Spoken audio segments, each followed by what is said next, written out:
Assalamualaikum warahmatullahi wabarakatuh. Alhamdulillahi wa kafa wa salatu wassalamu ala nabiyil mustafa wa ala alihi wa sahbihi ahli sidqi wal wafa.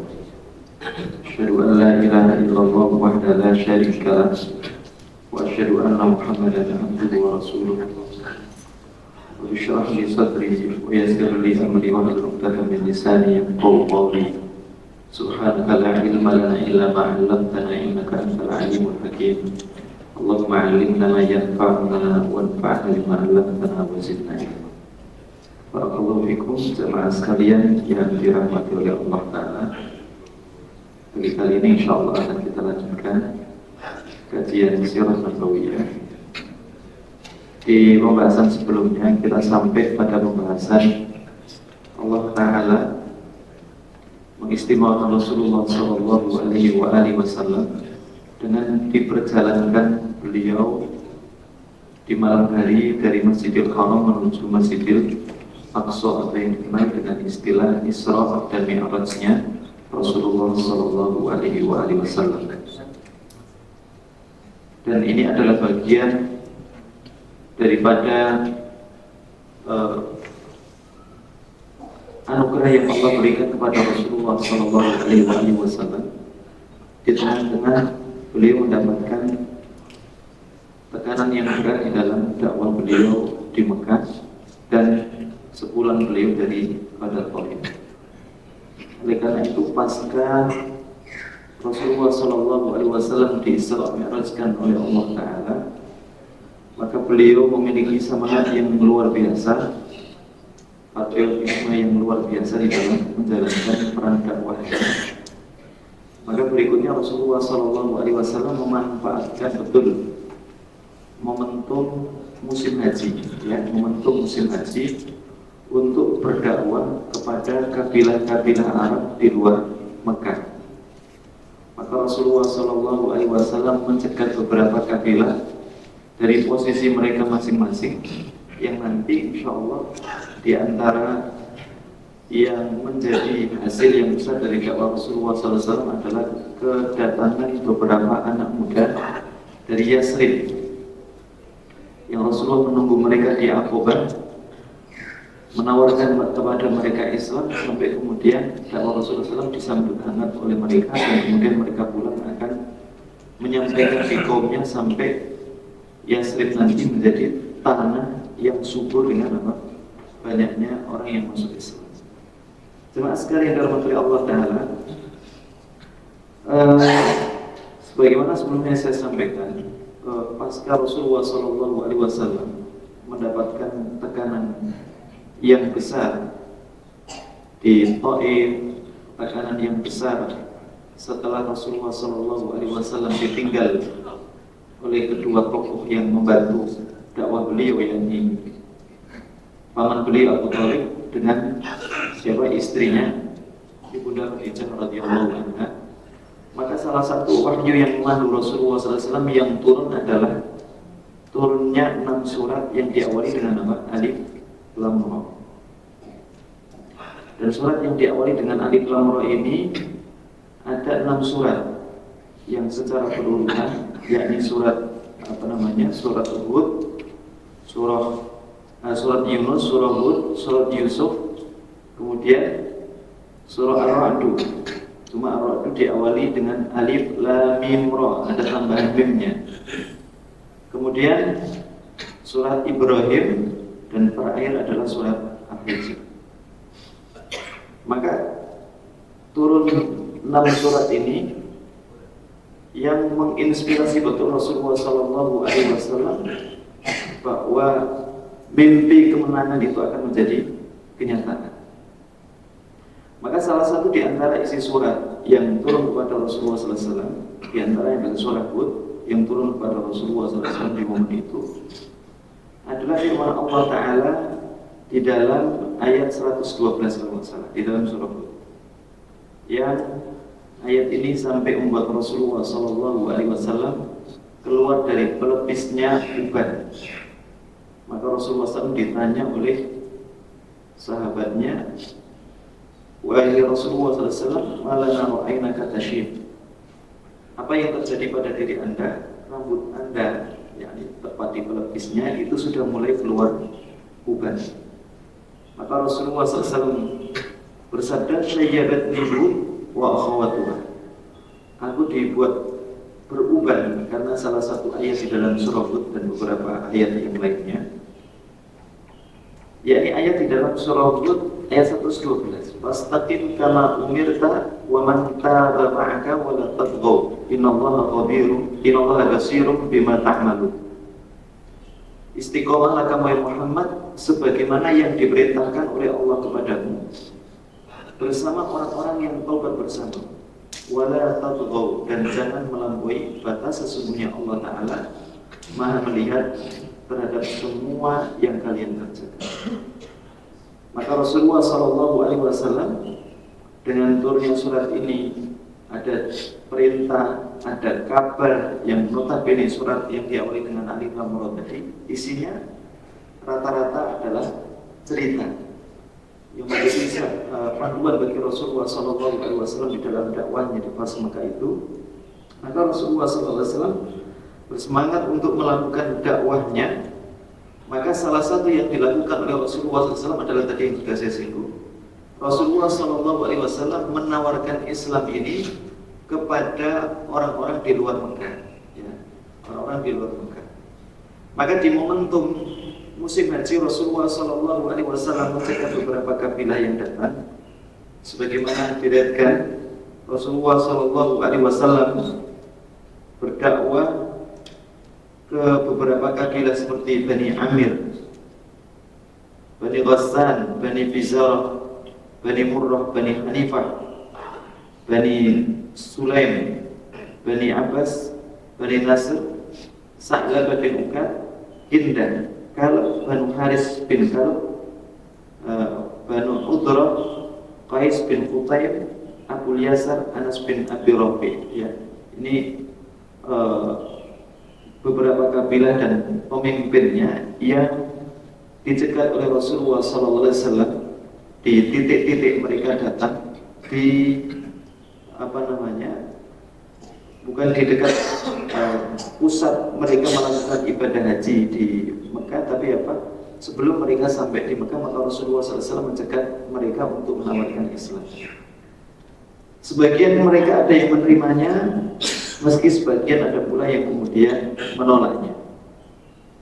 Salah satu contoh yang ditemui oleh Rasulullah SAW adalah Bani Amir bin Sa'sa'ah. Bani Amir bin Sa'sa'ah ini ditemui oleh Rasulullah SAW. Maka Rasulullah SAW menawarkan Islam kepada mereka dan menyampaikan beberapa ayat Al-Quran kepada mereka.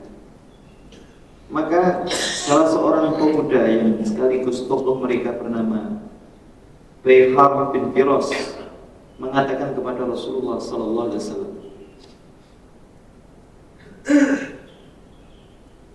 wallahi law anni akhadtu hadzal fata la akallatil arab. Demi Allah, kalau aku menerima dakwahnya pemuda ini, maka dia akan menanggung resiko melawan orang-orang Arab. Rumah qalalah. Kemudian Bayhar bin Firas ini mengatakan kepada Rasulullah SAW, ara'aita in nahnu bay'anaka ala amrika thumma adharaka Allahu ala man khalafaka ayakunu lana al-amr min ba'dik. Bagaimana jika seandainya kami membaiat kamu sebagaimana apa yang kamu ajak kami di dalam dakwah itu, kemudian adharaka Allahu ala man khalafaka, Allah memenangkan dirimu terhadap orang-orang yang menyelisihimu, terhadap orang-orang yang membencimu. Ayakuna lanal amru min ba'dik, apakah kami mendapatkan bagian kedudukan, maksudnya dia meminta kalau Rasulullah SAW nanti sudah menang ada paling tidak bagian kekuasaan yang didapatkan oleh Bani Amir bin Sa'sa'ah. Maka Rasulullah SAW menjawab, al-amru lillah yadhu haitsu yasha. Urusan kedudukan itu ada di tangan Allah Ta'ala, maka Allah berikan kepada siapa yang dikehendaki. Maka orang ini kemudian mengatakan, apa nuhdifu nufurana lil arab duna fa in adharakallahu kana al-amiru li ghairina. Apakah kami akan mau mengorbankan leher-leher kami untuk dipenggal oleh orang-orang Arab tadi? Maksudnya adalah orang-orang musyrik Quraisy.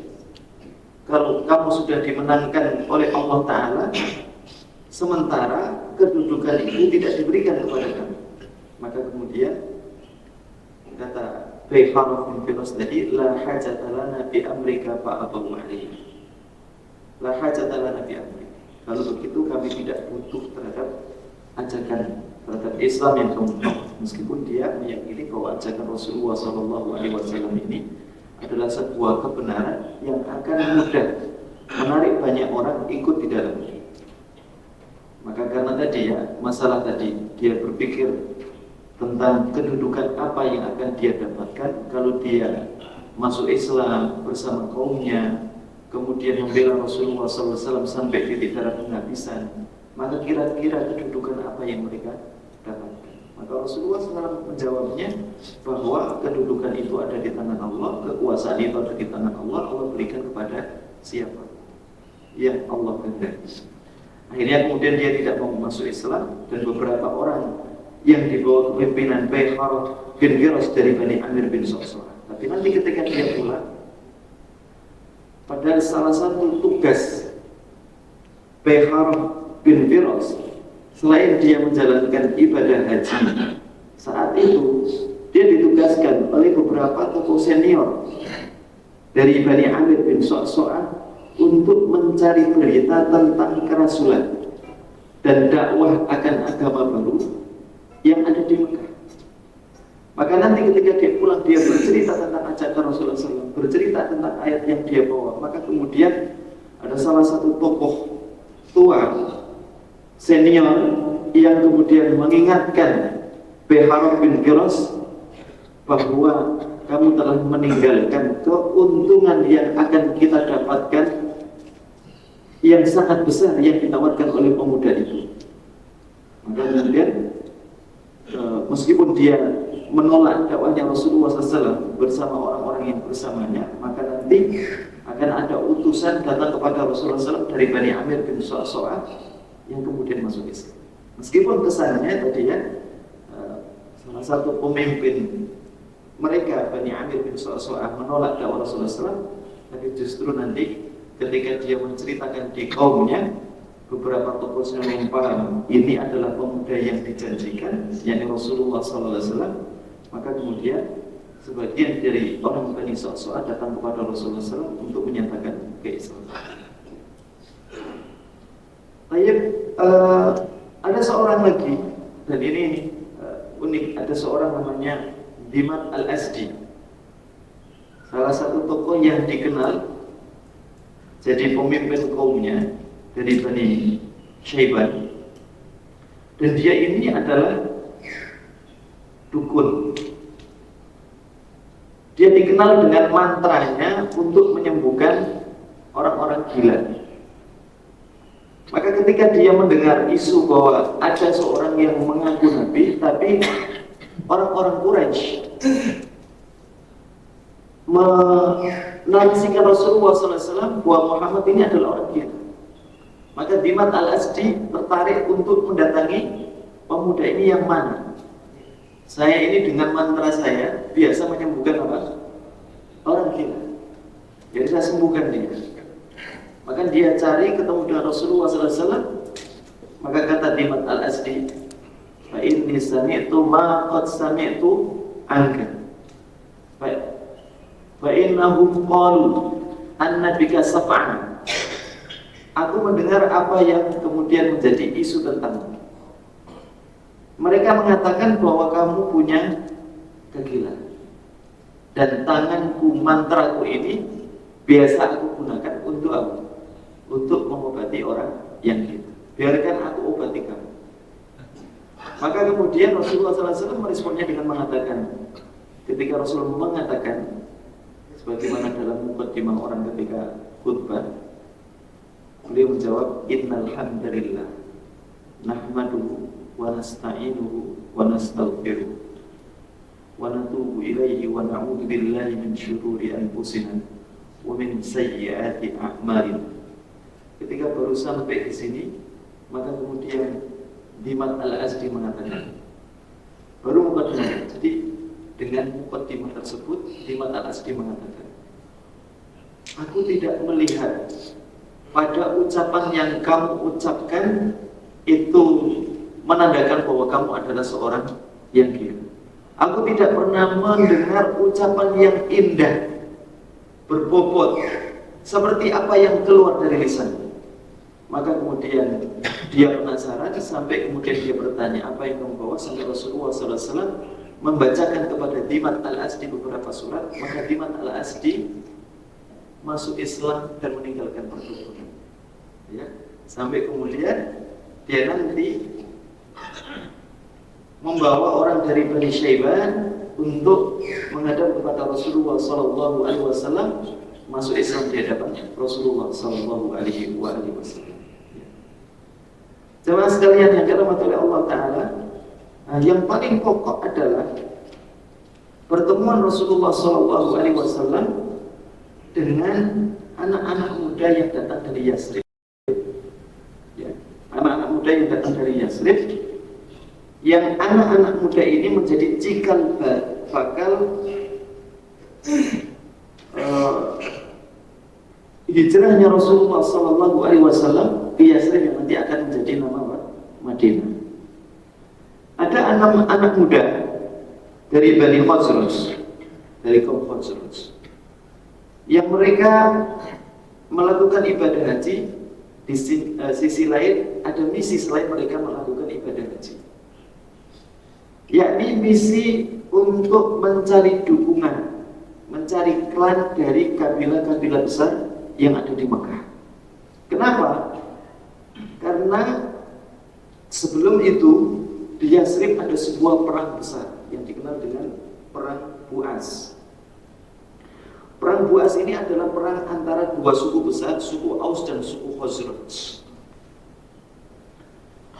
Perang yang sebenarnya adalah bagian dari perseteruan yang panjang antara suku Aus dan Khazraj, meskipun kedua suku ini adalah dua suku yang asal usulnya dua bersaudara, ya, dua imigran bersaudara yang datang dari mana? Dari Yaman, dari Bani Ka'ab. Nah, dulu pernah saya ceritakan bahwa Yasrib itu kan ada beberapa komponen, diisi oleh mayoritasnya banyak imigran. Jadi Madinah diisi oleh banyak imigran. Imigran pertama adalah imigran Arab dari keturunan Bani Qahtan, dari Bani Ka'ab, yang datangnya dari mana? Dari Yaman. Jadi Yaman, ketika cerita tentang dulu kan Yaman pernah menjadi negeri yang gemah ripah roh jinawi, sampai ketika mereka menjadi orang-orang yang angkuh dengan kekayaannya, menyombongkan diri, maka salah satu bendungan besar disebut dengan Saddu Ma'rib, bendungan Ma'rib itu dihancurkan oleh Allah Ta'ala, sehingga kemudian tidak ada sumber pengairan lagi. Maka hancurlah perekonomian Yaman, sampai kemudian orang-orang Yaman sebagian mereka berimigrasi untuk mencari mata pencarian hidup di luar Yaman. Di antara destinasi mereka dalam berimigrasi adalah tanah Yasrib, yang itu adalah tanah yang subur. Nah, ya, selain itu Yasrib juga diisi oleh imigran apa? Imigran yang datang dari Syam, dari komunitas Yahudi. Ada Yahudi, banyak suku dari suku-suku Yahudi. Ada Bani Qainuqa, Bani Nadir, Bani Quraidah, Bani Mustalik, yang menduduki tanah Madinah. Lah, kalau tadi orang-orang yang datang dari Yaman berimigrasi ke tanah Madinah, tanah Yasrib sebelumnya, itu kan tujuannya untuk mencari apa? Mata pencarian hidup. Dan itu umum. Sunatullah kalau mau di negeri kita tidak mendapatkan pekerjaan, maka merantaulah. Makanya Imam Syafi'i mengatakan, "Wasafir fa inna fil asfari khamsu fawaidah." Lakukan perjalanan safar karena di dalam safar itu ada 5 faedah. Salah satu faedah yang disebut Imam Syafi'i adalah waqtisabu ma'isyatin, mendapatkan ma'isyah, mata pencarian hidup. Jadi kalau di Bekasi ini nggak dapat pekerjaan, nggak dapat mata pencarian hidup, nggak usah kemudian apa? Buntu. Maka lakukan perjalanan, bisa jadi rezekinya ditulis oleh Allah di negeri yang lain, di tempat yang lain. Maka orang-orang dari Yahudi tidak sama dengan orang-orang dari Arab Yaman tadi. Orang-orang Yahudi berimigrasi ke sana karena keyakinan terhadap wahyu dan bacaan mereka bahwa kenabian yang terakhir itu nanti kemenangannya berpusat di mana? Di tanah Yasrib, tanah yang subur dengan apa? Tumbuhan. Maka mereka datang itu untuk menanti kenabian yang terakhir. Makanya nanti ketika mereka sudah masuk Islam, justru orang Yahudi yang sering menyampaikan, menceritakan tentang kenabian yang terakhir, maka kalau terjadi friksi antara orang-orang Yahudi dengan orang-orang dari kabilah Arab ini, maka mereka akan menyumpai sebagaimana yang diceritakan oleh Ibnu Hisham dari riwayat Sa'ad bin Mu'adz radhiyallahu anhu, di mana Sa'ad bin Mu'adz itu mengatakan kepada orang Yahudi, mengingatkan akan sumpah-sumpah mereka yang diucapkan kepada orang suku Aus atau Khazraj. Kalau kami sudah mendapatkan nabi yang terakhir, maka kali ini akan mengalahkan kalian dan kami akan menang semenang-menangnya. Tapi justru ketika kenabian Ta'ala datang, mereka sudah nanti melihat Rasulullah SAW ketika hijrah, justru mereka menjadi orang yang alot untuk masuk ke dalam Islam. Makanya digambarkan di dalam Al-Quran, di antaranya di dalam surah Al-Baqarah, ya'rifunahu kama ya'rifuna abna'ahum. Mereka itu mengenal Rasulullah SAW seperti mengenal anaknya sendiri, tapi mereka justru tidak mau masuk ke dalam apa? Islam. Nantinya sesat di atas ilmunya. Ini orang-orang Yahudi. Baik, maka di antara hal yang menjadi makar mereka, jadi mereka ingin komunitas selain Yahudi yang menduduki tanah Yasrib ini juga harus apa? Dihilangkan. Tapi untuk berperang mereka tidak apa?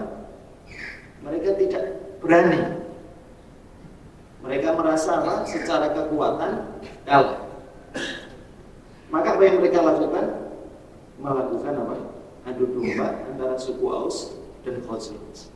Sampai selama 30 tahun, ada yang mengatakan selama 45 tahun, suku Aus dan Khazraj yang aslinya dua imigran bersaudara itu berperang selama 35 tahun tadi. Dan ketika kondisi mereka sedang memanas, suku Aus dan Khazraj, maka di pasar besar Madinah, yang pasar itu salah satu pasar besarnya adalah pasar yang dibangun oleh apa? Oleh Yahudi Bani Qainuqa. Salah satu pasar besar di Madinah dulu adalah pasar Bani Qainuqa, pasar Yahudi. Di pasar Bani Qainuqa saat kondisi dua suku bersaudara ini justru memanas, itu malah dijual senjata. Di dalam fikih, dalam kondisi tawuran antara dua kampung, seperti kampung Matraman badanya, itu kalau sedang tawuran maka jangan jual apa? Jangan jual senjata karena akan membuat apa? Mogok. Jadi jemaah sekalian yang dirahmati oleh Allah Ta'ala, sampai puncaknya terjadi perang namanya apa? Perang Bu'as yang memakan banyak korban.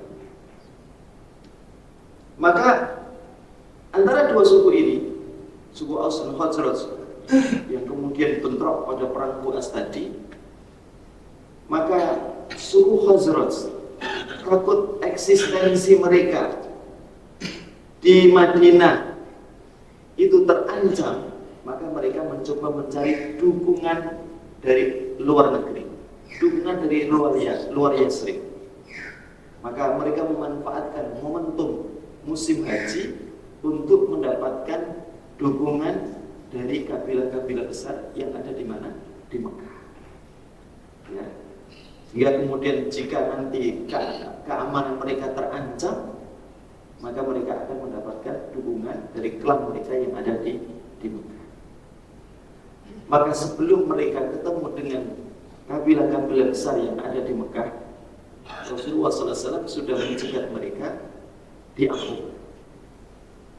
Maka Rasulullah bertemu dengan 6 anak muda. Mereka disebutkan diantaranya adalah As'ad bin Zurarah, Auf bin Haris bin Rifa'ah bin Afra, Rafi' bin Malik bin Ajlan, Utbah bin Amir bin Hadidah, Uqbah bin Amir bin Nabi, kemudian Jabir bin Abdullah bin Riyam. Maka Rasulullah SAW bertemu dengan 6 anak muda ini. Rasulullah SAW menawarkan kepada mereka Islam. Setelah dengan mukadimah yang apik, Rasulullah berdakwah kepada mereka, menanyakan mereka datang dari Yasrib. Maka Rasulullah memperkenalkan dirinya bahwa Rasulullah punya hubungan dengan Yasrib.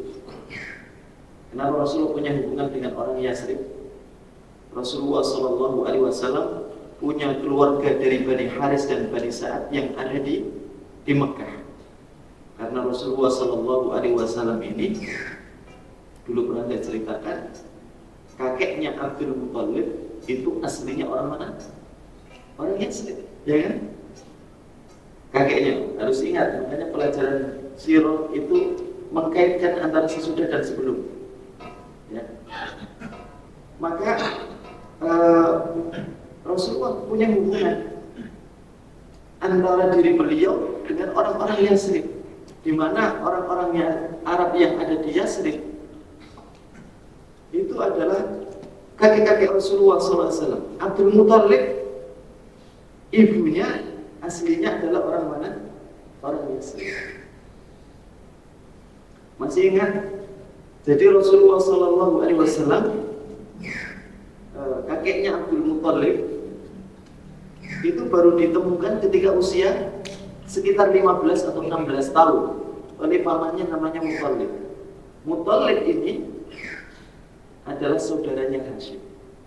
Hashim yang saat itu menduduki jabatan penting di Mekah, Sidna Siqayah dan Rifadah. Sidna itu urusan perawatan rumah sakral Ka'bah. Siqayah urusan pengairan di Mekah. Kemudian Rifadah urusan tamu-tamu dari luar negeri. Itu yang menjabatnya adalah siapa? Hashim. Hashim ini kebiasaannya adalah apa? Menjamu setiap tamu-tamu Allah yang melaksanakan ibadah haji atau umrah di Mekah dengan jamuan yang nikmat dan gratis. Nama aslinya Amr, dinamakan Hashim karena apa? Hashama yashimu artinya numbuk, menghancurkan. Karena apa? Menghancurkan gandum, numbuk gandum, diproduk sampai kemudian jadi roti, yang kemudian apa? Dijadikan sebagai jamuan untuk setiap orang yang datang menuju Baitul Haram untuk melaksanakan ibadah haji dan umrah. Jadi itu di zaman jahiliyah dilakukan oleh kakeknya Rasulullah SAW bernama siapa? Hashim. Luar biasanya ya. Dulu sudah ada jamuan gratis untuk apa? Orang yang mau haji dan umrah, dan haji dan umrahnya pun di masa apa? Jahiliyah. Lah ketika bahan mentahnya sudah habis, maka dia kemudian apa? Melakukan perjalanan untuk mengimpor dari apa? Dari luar negeri, dari Syam. Tapi kemudian dalam perjalanannya Hashim sakit dan kemudian singgah di Yasrib, sampai kemudian di Yasrib dirawat sama sebuah keluarga dan kemudian dinikahkan dengan putrinya dan kemudian meninggal di situ. Maka dicari jejaknya sama siapa? Muthalib, sampai ke tanah Syam nggak ketemu. Kemana ini Hashim? Pemimpin besar mereka kok hilang, nggak ketemu kabarnya. Baru kemudian mendapatkan kabar bahwa dia pernah singgah di Yasrib dan sudah punya istri, dan didapatkan bahwa istrinya ini sudah punya anak dari Hashim yang usianya berapa? 15 tahun atau 16 tahun. Maka Muthalib pamannya Abdul Muthalib ini meminta izin kepada ibunya agar membawa siapa? Membawa Abdul Muthalib ke Mekah. Ibunya menolak karena dia adalah anak satu-satunya. Maka Muthalib menceritakan tentang kedudukan ayah. Inna li abihi sya'na wa lahu sya'na. Bapaknya itu punya kedudukan besar, maka dia sebagai anaknya secara monarki mewarisi kedudukan apa? Bapaknya. Maka kemudian diizinkan sama ibunya ketika tahu bahwa bapaknya punya kedudukan besar dan dia adalah satu-satunya pewaris. Baik, makanya Rasulullah SAW punya silsilah hubungan dengan orang-orang Yasrib. Yang ini jadi bukan cuma Rasulullah SAW sebelum berdakwah. Sebelum berdakwah kepada orang-orang yang datang dari Yasrib, dari kabilah Bani Khazraj tadi, 6 anak muda tadi, jadi menanyakan tentang orang-orang ini, fulan, jadi sampai kemudian ketika klik nyambung, baru kemudian Rasulullah menawarkan kepada mereka tentang Islam, menceritakan tentang kenabiannya dan membacakan beberapa ayat. Dan itu tidak asing bagi mereka. Karena cerita kenabian itu sudah menjadi apa? Cerita yang dikonsumsi oleh orang-orang yang ada di Madinah melalui apa? Para rabi-rabi Yahudi yang ada di Madinah. Baik, sampai As'ad bin Zurarah tadi mengatakan, innahu lanaba'an. Nah, innahu lanaba'un. Sesungguhnya ini adalah sebuah berita besar, cerita besar min ahbarina, dari para nabi-nabi yang ada di negeri kita, di Yasrib. Ana nabiyyan minal anbiya maqbusun fi hadha zaman sayakhruj, bahwa ada nabi akan ada nabi besar yang dikirimkan oleh Allah Ta'ala di zaman ini. Akhirnya kemudian As'ad bin Zurarah mengatakan, setelah mendengarkan pemaparan Rasulullah SAW tentang Islam, mendengarkan ayat dari Rasulullah SAW, dan inilah solusi atas masalah yang kita hadapi. Jadi masalah krisis perang saudara yang terjadi di mana? Di Yasrib antara suku Aus dan Khazraj. Oleh siapa? As'ad bin Zurarah dan anak muda ini dianggap bahwa Islam yang ditawarkan oleh Rasulullah SAW ini adalah solusi satu-satunya untuk masyarakat Yasrib. Baik, maka setelah mereka menjalankan ibadah haji, maka 6 pemuda ini kemudian pulang dan mereka menceritakan kepada orang-orang di negerinya. Sampai kemudian berikutnya maka dikirimkanlah dengan jumlah yang lebih banyak dari sebelumnya. Ada yang mengatakan sekitar 12 orang, ada pula yang mengatakan 7 orang, dan sebagiannya ada dari suku Aus, ya, dan sebagian lain adalah dari suku Khazraj yang kemudian mereka nanti akan dibaiat oleh Rasulullah SAW yang dikenal dengan istilah baiat Aqabah yang pertama, ya, baiat Aqabah yang pertama oleh Rasulullah SAW. Yang baiat Aqabah ini kadang diistilahkan dengan baiatun nisa, karena mirip dengan baiat untuk kaum wanita yang berhijrah kepada Rasulullah SAW di Madinah. Nanti setelah Rasulullah SAW hijrah, dengan baiat isinya apa? Isinya adalah tentang perintah dan larangan. Di antaranya jangan berbuat syirik kepada Allah, jangan mencuri, jangan berzina, jangan membunuh anak-anak kalian, jangan melakukan tuduhan-tuduhan kedustaan dan jangan bermaksiat kepada Allah Ta'ala, ya, dan jangan kemudian membanggakan dari Rasulullah Sallallahu Alaihi Wasallam di dalam hal kema'rufan. Jemaah sekalian yang dirahmati oleh Allah Ta'ala, maka selain daripada itu,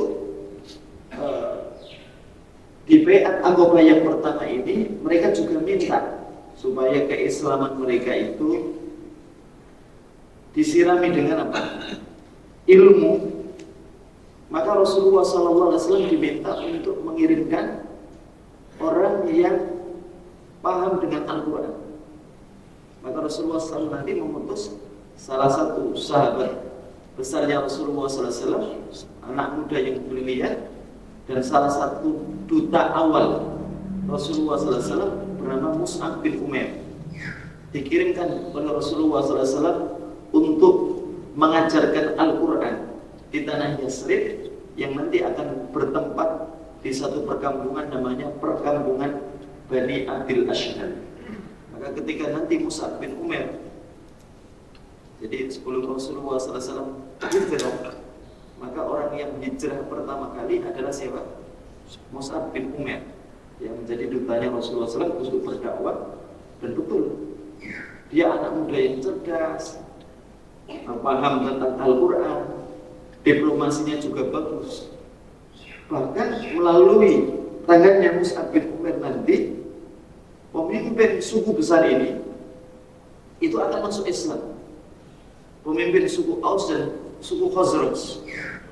Ada di antaranya adalah sahabat Sa'ad bin Mu'ad, jenderalnya suku apa? Suku Aus. Ada pula Usaid bin Khudair, orang besar dari suku Khazraj. Ya. Maka dua orang ini nanti akan masuk Islam melalui tangannya siapa? Mus'ab bin Umair.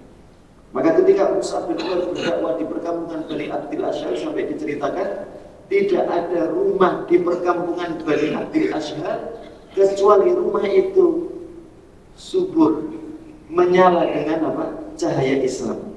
Kecuali satu rumah. Kecuali satu rumah. Yang ini nanti akan telat masuk Islamnya. Rumah yang dikenal dengan nama Al-Usairim. Usairim ini nanti baru masuk Islam pada perang Uhud. Usairim dari Bani Abdil Ashhal.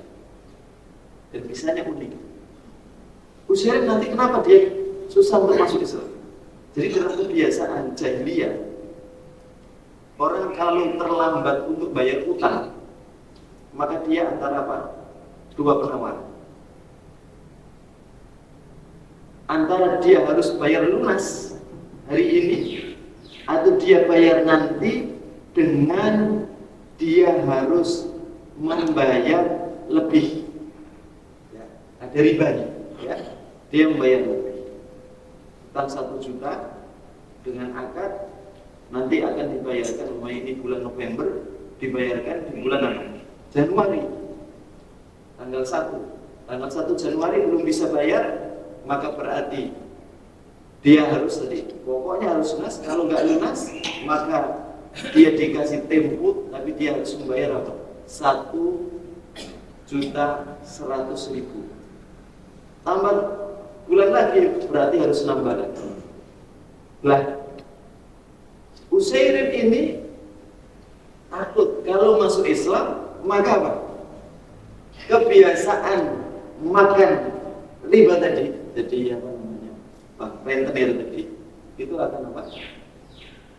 Akan terhapus dengan apa? Adanya Islam yang nanti akan turun syariat tentang haramnya riba, sampai kemudian keuntungannya akan hilang. Maka ketika perang Uhud, Rasulullah SAW keluar bersama para sahabatnya, termasuk orang-orang di perkampungan dari Abdil Ashhal itu ikut perang Uhud. Maka Usairim bertanya kepada bibi-bibinya, kemana paman-pamanku? Sepupuku kok pada nggak ada kemana? Mereka mengikuti Muhammad SAW, mengikuti Rasulullah SAW untuk berjuang bersamanya di Uhud melawan pasukan musyrik Quraisy. Maka kemudian di situ terpantik siapa? Usairim. Usairim terpantik. saya masih berkutat untuk mencari apa? Keuntungan dunia dengan apa? Tadi bank rentenir tadi, ribanya. Sementara pamanku, sepupuku berani apa? Mengorbankan nyawanya untuk kebenaran yang dia ingin. Maka dia kemudian berangkat menuju Uhud, sampai kemudian Usairim tadi itu kemudian dia dalam keadaan terluka dan hampir meninggal dunia. Orang-orang kemudian kaget, sampai kemudian Usairim ditanya, karena mereka tahu Usairim ini susah untuk masuk Islam.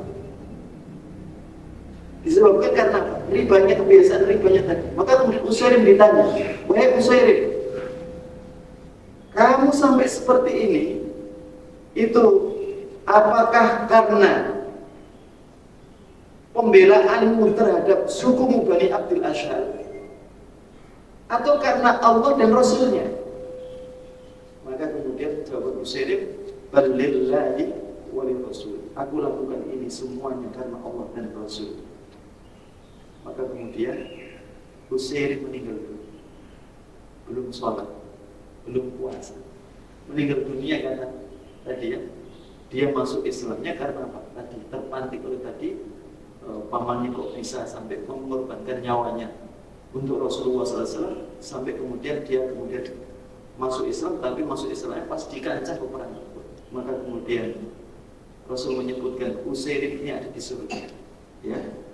Maka sampai sahabat berkomentar, dia ini adalah orang yang sangat untung sekali. Amal yang kelihatan qalil sedikit, tapi keuntungannya sangat besar. Dia masuk surga, belum sholat, belum apa-apa, tapi apa? Dia sudah dijamin surganya oleh Allah Ta'ala karena apa? Pembelaannya terhadap Allah dan Rasulnya di momen perang Uhud. Jadi, nah ini cerita terlambatnya masuk Islamnya siapa? Orang dari Bani Abdul Ashhal yang saat Mus'ab bin Umair berdakwah di Bani Abdul Ashhal. Maka Bani Abdul Ashhal ini mudah menyambut keislaman dengan bagus, dan mereka diajari Al-Quran oleh Mus'ab bin Umair. Termasuk diantaranya adalah dua pemimpin besar, Usaid bin Hudzair dan siapa? Sa'ad bin Mu'adz radhiyallahu anhu. Yang Sa'ad bin Mu'adz ini nanti Islamnya luar biasa, melakukan pembelaan yang luar biasa kepada Rasulullah SAW, sampai wafatnya Sa'ad bin Mu'adz itu menyebabkan arsy-Nya Allah itu berguncang. Yang Rasul pernah bersabda, jadi ketika Sa'ad bin Mu'adz nanti pada waktu perang yang disebut dengan perang Khandaq, maka tangannya Sa'ad bin Mu'adz ini kena panah, ya, yang kemudian nadinya ini terputus sampai mengeluarkan darah yang deras. Maka Sa'ad bin Mu'adz berdoa kepada Allah, ya Allah, jangan engkau ambil diriku sampai selesai urusan. Maka kemudian darahnya berhenti, karena nanti Sa'ad bin Mu'adz ingin menyidang orang-orang Yahudi Bani Quraidah yang melanggar perjanjian mereka bersama Rasulullah SAW, karena Sa'ad bin Mu'adz ini punya apa? Punya hubungan bilateral dengan apa? Yahudi, kalau nggak Bani Nadir, Bani Quraidah, ya. Dan justru orang Yahudi ini malah berkonspirasi dengan orang musyrik yang mengancam keamanan Madinah dengan mereka berkonspirasi dengan orang musyrik, memberikan laluan mereka untuk masuk ke dalam Madinah. Jemaah sekalian yang dirahmati oleh Allah Ta'ala, sampai kemudian ketika Rasulullah SAW memberikan keputusan sidang untuk pengkhianat Yahudi Bani Quraidah, karena nanti Rasulullah ketika hijrah, Rasulullah SAW kan membangun sebuah negara, membangun kesepakatan bersama dengan semua komunitas yang ada di Madinah, termasuk komunitas yang ada adalah komunitas apa? Yahudi, ya. Maka kok mereka justru apa? Melanggar perjanjian yang itu mengancam keamanan Madinah sendiri dengan apa? Berkonspirasi dengan orang musyrik. Maka Rasulullah SAW memutuskan bahwa untuk para pengkhianat ini keputusannya ada di tangannya sahabat Sa'ad bin Mu'adz. Maka Sa'ad bin Mu'adz memutuskan mereka untuk diusir. Maka setelah keputusan selesai, darahnya Sa'ad bin Mu'adz mengucur lagi dari apa? Dari tangannya sampai kemudian dia meninggal dunia. Ketika Rasulullah SAW melayat jenazahnya Sa'ad bin Mu'adz, maka Rasulullah berjalan seakan-akan di situ ada banyak orang. Ya, dengan begini jalannya Rasulullah SAW berjalan begini. Sampai sahabat bertanya, wahai Rasul, tidak ada orang, kenapa Rasulullah SAW seakan melewati apa? Langkahnya itu seakan-akan apa? Melewati banyak orang. Maka Rasulullah kemudian menyampaikan, innal malaikata la tad'u ajnihataha. Malaikat ini meletakkan sayap-sayapnya karena kematian Sa'ad. Wa innahu tazza'al syurahman limauti Sa'din. Sesungguhnya kematian Sa'ad ini menyebabkan arasnya Allah berguncang. Nah, ini adalah orang besar, masih muda, bapaknya pemimpin suku Aus, dan dia sendiri adalah jenderalnya suku Aus, panglimanya suku Aus. Ya, panglimanya suku Aus. Maka ketika dia mendengar ada seorang anak muda mengajarkan Al-Quran, mengajarkan agama yang baru. Dulu agama mereka, notabene orang-orang Arab yang mereka berhijrah, orang Arab yang berhijrah ke Yasrib. Dulu keyakinan mereka adalah keyakinan paganis. Mereka para penyembah berhala. Maka ketika mendengar ada orang membawa sesuatu yang baru, ajaran yang baru, dia marah dengan nenteng tombaknya dan menghunuskan pedangnya, ingin membunuh siapa? Mus'ab bin Umair. Sampai beberapa orang yang saat itu diajari oleh Mus'ab bin Umair ketakutan ketika kedatangan siapa? Sa'ad bin Mu'adz. Maka Sa'ad bin Mu'adz, seorang pemuda yang brilian, berani, dan kata-katanya itu sangat diplomatis sekali. Ketika Sa'ad bin Mu'adz marah di hadapannya dengan menghunuskan pedangnya, membawa nenteng tombaknya, maka Mus'ab bin Umair mengatakan kepadanya, wahai Tuan, kalau Anda ingin mendengarkan saya, silakan Anda duduk. Maka dengarkan paparan saya, kurang lebih ya. Kalau Anda tidak setuju, silakan Anda lakukan apa yang Anda ingin lakukan. Tetapi dengarkan saya. Maka kemudian, makanya orang dalam posisi marah. Marahnya dalam kondisi apa? Kalau dia duduk, maka apa? Pindah posisi. Suruh apa? Kalau dia berdiri suruh apa? Suruh duduk. Kalau duduk suruh apa? Berbaring. Maka kemudian Sa'ad bin Mu'adz setuju, dia duduk. Maka Sa'ad bin Mu'adz menyampaikan tentang ajaran Islam seperti apa. Maka lunturlah kemarahan siapa? Sa'ad bin Mu'adz atas pemaparannya Mus'ab bin Umair, kemudian dia masuk Islam. Ya. Maka kemudian Sa'ad bin Mu'adz mengatakan, ajaran yang semacam ini harus didengarkan oleh kaumku. Maka dia pulang ke orang-orang Aus, dan kemudian mereka rata-rata masuk ke dalam Islam. Ya.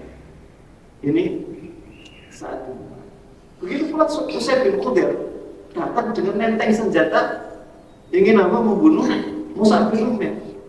Maka yang dilakukan oleh Mus'ab bin Umair kepada Sa'ad bin Mu'adz dilakukan kepada siapa? Usaid bin Khudair.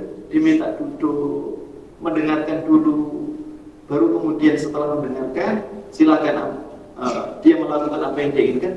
Akhirnya kemudian luntur dan kemudian masuk Islam, dan kemudian dia kembali ke kaumnya dan kemudian mengajak kaumnya untuk masuk Islam. Nah, inilah awal dari cikal bakal nanti hijrahnya Rasulullah SAW. Nanti setelah ini mereka datang mengirimkan sekitar 70-an orang ke Mekah untuk melakukan ibadah haji, tapi juga nanti ada misi membaiat Rasulullah SAW, yang baiatnya adalah baiat melakukan pembelaan sampai titik darah penghabisan kepada Rasulullah SAW. Karena memang saat itu nanti Rasulullah SAW akan mendapatkan ancaman sampai sampai pengusiran atau sampai kemudian pembunuhan. Maka mereka kemudian melakukan baiat, yang diisi baiat itu adalah melakukan pembelaan sampai titik darah penghabisan di sebuah tempat yang bayat nanti itu akan, menurut sebagian riwayat, cuma sebagian ulama akan mengatakan riwayatnya ini mursal. Bayat itu kemudian dibocorkan oleh iblis yang bersuara keras sampai suara itu terdengar oleh penduduk Mekah. Ya, sampai kemudian berikutnya Darun Nadwah membicarakan tentang suara keras yang memberitakan tentang bayat mati. Bayat mati maksudnya bayat pembelaan terhadap Rasulullah SAW sampai titik darah penghabisan. Oh, berarti menurut orang-orang musyrik, oh ini berarti ancaman buat apa? Eksistensi dakwahnya Muhammad SAW sudah punya kekuatan, karena ada orang yang sudah berani apa? Berbaiat mati. Maka disitulah awal mereka melakukan makar untuk Rasulullah SAW dengan bermusyawarah yang akhirnya nanti musyawarahnya mengambil usulannya Abu Jahal membunuh Rasulullah SAW dengan tangan-tangan anak muda dari masing-masing kabilah yang ada di Mekah, sehingga nanti Bani Hashim tidak akan bisa protes. Karena apa? Terbunuhnya Rasulullah SAW itu melalui apa? Tangan semua delegasi dari pemuda-pemuda yang ada di masing-masing kabilah yang ada di Mekah. Ya. Nanti insya Allah akan kita lanjutkan di pertemuan berikutnya tentang bagaimana ancaman pembunuhan terhadap Rasulullah SAW dan Rasulullah SAW melakukan hijrah ke Madinah. Meskipun sebelum hijrah, ketika mendengar Rasulullah SAW tentang dakwah di Madinah yang dibawa oleh siapa tadi? Mus'ab bin Umair itu subur, maka Rasulullah memerintahkan sahabatnya untuk hijrah. Maka di antara yang hijrah pertama kali itu adalah sahabat siapa? Abu Salamah. Abu Salamah ini ketika hijrah ke Madinah, maka mertuanya tidak terima kalau istrinya Ummu Salamah dibawa. Maka Abu Salamah harus apa? Meninggalkan istrinya dan anak-anaknya. Maka Abu Salamah hijrah, meninggalkan Ummu Salamah, sampai Ummu Salamah bersenandung dengan syair atas kesedihannya yang ditinggalkan oleh apa? Suaminya Abu Salamah. Baik, sampai kemudian keluarganya Ummu Salamah tidak enak, akhirnya kemudian apa? Dia dibiarkan untuk hijrah, tapi tidak boleh membawa anak. Kemudian disusul dengan sahabat-sahabat berikutnya yang melakukan hijrah, termasuk siapa? Umar bin Khattab radhiyallahu anhu. Semua berhijrah dengan cara tersembunyi, dan ketika mereka berhijrah, salah satunya ada namanya Suhaib bin Sinan, Suhaib bin Amr bin Sinan. Suhaib ini ketika hijrah itu dibilang begini, wahai Suhaib, dulu kamu datang ke Mekah ini nggak punya apa-apa, sampai kemudian kami tunjukkan tentang pasar, sampai kamu menjadi orang yang ahli dagang dan kemudian jadi kaya, maka kamu tidak boleh hijrah kecuali dengan syarat kamu harus meninggalkan semua hartamu sebagai jaminan kamu hijrah dalam keadaan apa? Aman. Maka ditinggalkan semua hartanya apa? Suhaib bin Amr bin Sinan. Ya, harta, jadi saham yang dia punya di pasar besar di Mekah, mana pasar Uqab, Majanah dan Dilmajas, itu ditinggalkan semua. Sampai nanti Allah puji Suhaib bin Sinan dengan salah satu ayat di dalam surah Al-Baqarah.